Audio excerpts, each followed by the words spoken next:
السلام علیکم ورحمۃ اللہ وبرکاتہ۔ قرآن کریم میں ارشاد ربانی ہے، وَذَرِ الَّذِينَ اتَّخَذُوا دِينَهُمْ لَعِبًا وَلَهْوًا وَغَرَّتْهُمُ الْحَيَاةُ الدُّنْيَا، اور انہیں چھوڑ دو جنہوں نے اپنے دین کو کھیل اور تماشا بنا رکھا ہے اور دنیا کی زندگی نے انہیں دھوکے میں ڈال دیا ہے۔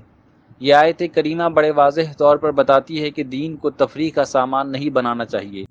نماز کی امامت ہو یا مسند واعظ و ارشاد، یہ دونوں ہی بڑی بھاری ذمہ داریاں اور انتہائی بلند منصب ہیں، لیکن آج بدقسمتی سے متعدد ایسے افراد ہیں جو مسند واعظ و ارشاد پر بیٹھ کر منبر رسول صلی اللہ علیہ وسلم کا تقدس پامال کر رہے ہیں۔ کوئی اس مسند پر بیٹھ کر یاوہ گوئی کرتا اور مغلظات بکتا ہے، کوئی چھولے چاٹ کے فضائل بیان کرتا ہے، کسی کا واعظ فلمی اداکاروں کے ذکر سے معمور ہوتا ہے اور کوئی جھوٹی سچی کہانیاں سنا کر حاضرین کو محظوظ کرتا ہے۔ اسلام مزاح کا مخالف نہیں، لیکن دین کو مرکز تفریح بنانے کا ضرور مخالف ہے۔ آپ نبی کریم صلی اللہ علیہ وسلم کی تمام خطبات ملاحظہ فرمائیے۔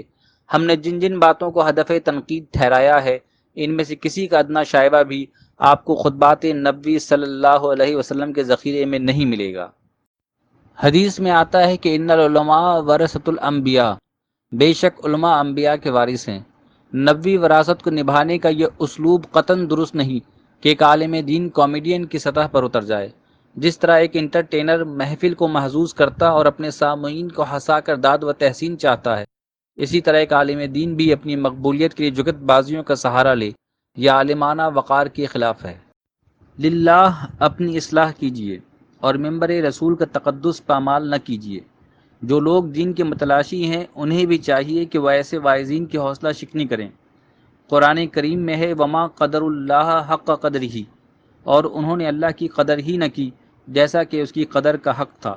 بے قدری کی ایک شکل یہ بھی ہے کہ دین کو کھیل تماشا اور مرکز طنز و تفریح بنا لیا جائے۔ دعا ہے کہ اللہ رب العزت ہم سب کو حق بات قبول کرنے اور اس پر عمل پیرا ہونے کی توفیق عطا فرمائے، آمین۔